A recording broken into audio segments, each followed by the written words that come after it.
Hello everyone, Sunday মাথায় বৃষ্টি নিয়ে পৌঁছে গেছিলাম সাউথ সিটি মলে। এত বৃষ্টি পড়ছিল যে শনিবারও কোথাও বেরোতে পারিনি। তাই আমি আর প্রিয়ঙ্কর ভেবেছিলাম যে রবিবার যতই বৃষ্টি পড়ুক না কেন আমরা সাউথ সিটি মল যাবই। একটু ঘুরলাম, আর কিছু কেনাকাটি করলাম, আর কিছু খাওয়া দাওয়া করেছিলাম। প্রথমেই সাউথ সিটি মলে ঢুকে পুরো সাউথ সিটি মলটা ভালো করে ঘুরে নিলাম।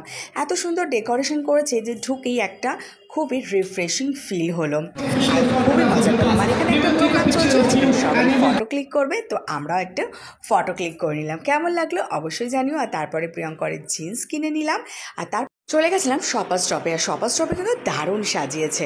তারপর চলে গেছিলাম স্পেন্সার্সে গেছিলাম বাবার জন্য একটা কুর্তা কেনার জন্য, কিন্তু গিয়ে অন্য কিছুই দেখতে লাগলাম, কিন্তু কেনার একদমই ইচ্ছে হলো না এত লাইন দেখে।